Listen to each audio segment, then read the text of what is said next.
Welcome to NBC 24 entertainment. चटपटा खबरों के साथ मैं जेनिफर आपके बीच हो गई हूँ हाजिर। स्टार प्लस के सबसे फेमस और सबसे लंबे समय तक चलने वाले शो ये रिश्ता क्या कहलाता है में नैतिक का किरदार निभाने के बाद एक्टर करण मेहरा लाखों फैंस के दिल की धड़कन बन गए थे। निशा रावल और करण मेहता की लव स्टोरी काफी फिल्मी है। हालांकि शादी के एक दशक के बाद दोनों की मैरिज लाइफ अब टूटने के कगार पर पहुंच गई है। ये बेहद दुखद बात है। फिल्म की शूटिंग के दौरान निशा और करण की पहली मुलाकात हुई थी। इसके बाद दोनों के बीच दोस्ती हुई और ये दोस्ती धीरे धीरे प्यार में बदल गया। 5 सालों तक एक दूसरे को समझने के बाद करण मेहरा और निशा रावल ने अपनी पूरी जिंदगी एक साथ बिताने का फैसला किया। करण मेहरा और निशा रावल ने 24 नवंबर 2012 को एक दूसरे के साथ शादी रचा ली। करण ने कहा था कि निशा परफेक्ट पार्टनर है जो मुझे पूरी तरह से समझती है। इसके बाद 14 जून 2017 को इस कपल ने अपने बेटे का भी स्वागत किया। कुछ दिनों पहले तक सब कुछ इंस्टाग्राम पर लगातार वीडियो भी बन रहे थे।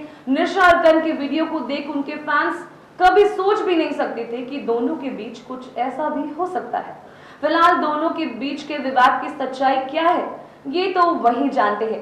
अब देखना होगा कि दोनों के बीच का ये विवाद क्या रूप लेता है। खैर हम तो यही उम्मीद करते हैं कि दोनों के बीच सभी विवाद खत्म हो जाएं और वे फिर से एक साथ हो जाएं। आज हम आपको आपके चहेते एक्टर करण मेहरा और निशा रावल की खूबसूरत लव स्टोरी से लेकर तलाक की अर्जी तक की पूरी कहानी के बारे में बताने जा रहे हैं, इसलिए वीडियो को पूरा जरूर देखिए। करण मेहरा ने दिल्ली के निफ्ट कॉलेज से फैशन की डिग्री ली थी। उसके बाद सीधे मुंबई की ओर रुख किया। मुंबई आने के बाद 2008 में आई फिल्म हस्ती हस्ती में ऑफिशियल डिजाइनर के रूप में हायर किया गया था। इस फिल्म में एक्टर जिमी शेरगिल के साथ लीड रोल में निशा रावल काम कर रही थी। एक फिल्म की शूटिंग के दौरान ही निशा और करण की पहली मुलाकात हुई। इसके बाद दोनों के बीच दोस्ती हुई और ये दोस्ती धीरे धीरे प्यार में बदल गया। नेचर से शांत और सीधे दिखने वाले करण मेहरा ने मीडिया के सामने घुटनों पर बैठकर अपनी लेडी लव निशा रावल को प्रपोज किया था। प्रपोजल के बाद निशा रावल और करण मेहरा ने एक दूसरे को अच्छी तरह जाना व समझा। उसके बाद दोनों ने एक दूसरे को करीब 5 सालों तक डेट किया। 2 सालों के एज गैप के बावजूद करण मेहरा और निशा रावल ने 24 नवंबर 2012 को एक दूसरे के साथ शादी रचा ली। निशा परफेक्ट पार्टनर है जो मुझे पूरी तरह से समझती है। मैं उसे अपने जीवन में पाकर भाग्यशाली महसूस करता हूँ, ऐसा करण ने कहा। वहीं निशा ने करण की तारीफ करते हुए कहा था कि करण बहुत अनुशासित इंसान है और उनमें सपनों के राजकुमार की सारी खूबियां हैं। इसके आगे करण मेहरा ने एक सक्सेसफुल रिलेशन का राज भी बताया था। जब करण बिग बॉस 10 में बतौर कंटेस्टेंट गए थे उसी वक्त निशा रावल को उनकी प्रेगनेंसी के बारे में पता चला था। इसके बाद 14 जून 2017 को इस कपल ने अपने बेटे को जन्म दिया। फिर अचानक से दोनों के बीच में दूरियां आ गई। करण और निशा कुछ दिनों से अलग रहने लगे। निशा मुंबई में अपने 4 साल बेटे कविश के साथ रहती थी। कुछ महीनों से चीजें सही नहीं जा रही थी। फिर अचानक 31 मई 2021 की रात को अपने पति के खिलाफ शिकायत दर्ज कराई थी। बताया जा रहा है कि दोनों के बीच कुछ आपसी विवाद हुआ। वहीं मुंबई पुलिस ने मामला दर्ज करने के बाद करण को फिलहाल गिरफ्तार कर लिया था। निशा ने करण पर आरोप लगाया है कि उसके साथ उन्होंने मारपीट की है। इसके बाद एक इंटरव्यू के दौरान करण ने इस आरोप को झूठा साबित किया। करण का कहना है कि पैसे को लेकर बहस होने के बाद निशा मेरे कमरे में आई और चिल्लाते हुए मेरे फैमिली को गाली देने लगी। उन्होंने मुझसे कहा कि मैं तुम्हारी जिंदगी बर्बाद कर दूंगी और मुझ पर थूका भी। मुझे इस समय बात नहीं करनी थी और फिर बाथरूम जाने के लिए जब मैं उठा तब उन्होंने अपना सिर दीवार पर अचानक से मार दिया और कहा अब देखो क्या होता है। इसके बाद निशा ने पुलिस को फोन किया।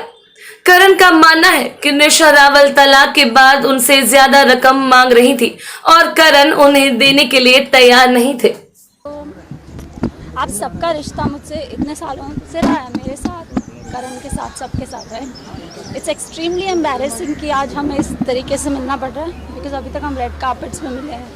बाइट्स के लिए मिले हैं, वैलेंटाइंस डे के लिए मिले हैं, एट्सेट्रा। मैं यहाँ आज सिर्फ इसलिए आई हूँ क्योंकि जब काविश बड़ा होगा तो मैं चाहती हूँ जब वो ये सब खबरें पढ़े, मैं चाह नहीं रही थी, 14 साल हो गए हैं हमारे रिश्ते को, 9 साल शादी को हो गए हैं, इतने सालों में भी बहुत कुछ हुआ बट किसी को कुछ पता नहीं चला, राइट। बट अब जब हमारे डिवोर्स की बात शुरू हुई पिछले 1 महीने पहले, जब करण चंडीगढ़ में थे, तो उसके बाद आई डोंट नो मैं कितना बोलूँ, मैं कितना नहीं बोलूँ, बट जितना भी मैं अपने आप को डिग्निफाइड वे में बोल पाऊंगी मैं बोलूँगी कि unfortunately Karan has been having an affair with another girl, जो मुझे नहीं पता था। एंड अचानक मैंने उनको देखा, एज यू नो, जो भी मेरा प्रूफ था, मुझे ज़्यादा डिटेल्स में नहीं डिस्कस करना है, तो उन्होंने एक्सेप्ट किया कि हाँ मेरी लाइफ में एक लड़की है। तो मैंने कहा कि कुछ फिजिकल रिलेशंस या ऐसे कुछ भी, या क्या ये एक सीरियस अफेयर है, या फिर ये एक यू नो कभी होता है, यू गेट इमोशनल, या कभी ऐसा कुछ है कि once in a while he is like no I love someone else, I have been having my physical affair with her. मैंने कहा कहाँ से ये लड़की, कब मिले आप उसको? तो ही से वो दिल्ली से, और जब करण चंडीगढ़ जाते थे शूट के लिए, जो कि वो शायद अक्टूबर से जाने लगे अपने नए शो के लिए, तो पहली बार उन्हें ये मौका मिला कि अपनी फैमिली से वो दूर रह सकें। That's how it all started. उसके बाद बिकॉज एक बहुत ही बड़ा न्यूज़ था टू, आई डोंट नो कि मुझे कैसे रिएक्ट करना चाहिए। जब ये हुआ भी, आई थिंक आमतौर पर एक लड़की शायद झगड़ा करती या थप्पड़ मार देती या गुस्सा हो जाती या आई डोंट नो क्या करती, बिकॉज आई कैन सी कि आप में से कई लड़कियां हैं या आप लोगों की गर्लफ्रेंड्स या यू नो वाइफ्स होंगी, पर मैंने ऐसा कुछ भी नहीं किया। मैंने करण को बोला let's sit down and let's talk कि क्या हुआ है। तब उन्होंने ये सब बोला, मेरा ये है वो है। फिर मैंने अगले दिन I took a flight early morning and मैं मम्मी पापा के पास गई, क्योंकि मैंने अपनी मम्मी को भी नहीं बोला, हालांकि मम्मी मेरे साथ ही रह रही हैं 2 साल से हमारी रिक्वेस्ट पे, क्योंकि काबिश छोटा है। तो मैं मम्मी पापा के पास गई और मैंने बोला देखो ऐसे ऐसे है। तो उन्होंने कहा कि बेटा I'm not weak. So, मतलब इन शॉर्ट मुझे किसी के बारे में बुरा नहीं बोलना, बिकॉज बहुत लंबा रिश्ता है, स्पेशली मम्मी पापा के बारे में तो नहीं। तो उन्होंने कहा तुम लोग यू नो जो भी है you have to work on it, you no.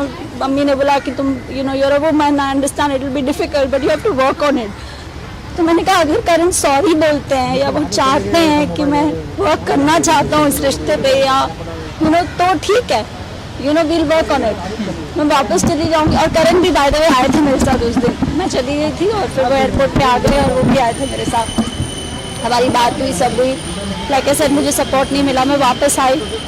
उसके बाद भी करण का attitude was like you know, जब किसी से गलती होती है तो आप you trying to make up, you are trying to be more polite, you trying to put effort. वो सब करण ने कुछ नहीं किया। मैंने बहुत एफर्ट्स डाले। I made a WhatsApp group just for me and Karan called the love project. अभी बहुत सारी पर्सनल चीज़ें हैं जो as a husband and wife you know I tried कि मैं इसको फिक्स करूँ या ये कहाँ पे ये चीज़ गलत हुई है। दूसरी चीज़, करण's behavior over the years, in the last 14 years, this is not new.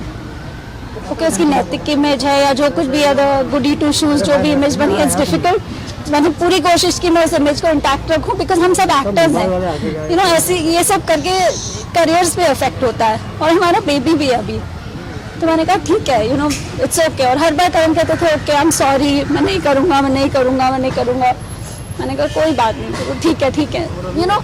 शायद मैं ये मानना चाहती थी कि वो नहीं करेंगे as a woman, because I am a strong woman of the 21st century. I talk about women's rights, I talk about you know so many things on my social media also that supports motherhood, you know mom shaming, या फिर अपने rights के लिए खड़ा रहना चाहिए। कई बार मुझे लगा कि it's my responsibility and domestic abuse is not okay. कल रात को क्या हुआ उसके बारे में? एंड फिर सी देयर आर इमोशंस इन्वॉल्व। मुझे पता है आप अपना काम कर रहे हैं और आप शायद उतनी सी बात जानना चाहते हैं, बट मैं नहीं बोल पाऊंगी। अगर आपको सिर्फ इतना जानना है कि कल क्या हुआ तो मैं सिर्फ इतना बोलूंगी और मैं यहाँ से चली जाऊंगी। ऐसे नहीं, मैं पूछ रहा था आपसे। सो द पॉइंट बी, क्योंकि आप लोगों से इतना लंबा रिश्ता है लाइक आई सेड, और मुझे लगता है शायद आप ये जानना चाहेंगे and you should know this, right? Anyway, I come to कल क्या हुआ। कल ये हुआ कि 1 महीने पहले हमारी बात हुई जब करण चंडीगढ़ में थे, और मैंने कहा कि I think this is too much now, और शायद हमें डिग्निफाइड वे में अपने अपने रास्ते चले जाना चाहिए, लेट्स डू अ सेपरेशन। तो फाइनली करण ने बोला हाँ ओके। मैंने कहा ठीक है। उन्होंने अपना लॉयर हायर किया, मेरे भी लॉयर है, Mrinalini Deshmukh is my divorce lawyer, Rishikesh Mundargi is my criminal lawyer, जो बहुत बाद में पिक्चर में आए। तो आपको करण मेहरा और निशा रावल की लव स्टोरी कैसी लगी हमें कमेंट करके जरूर बताइए। साथ ही कोई सुझाव हो तो जरूर दें। अगर आपने अभी तक इस चैनल को सब्सक्राइब नहीं किया है तो लाइक कीजिए और सब्सक्राइब कीजिए।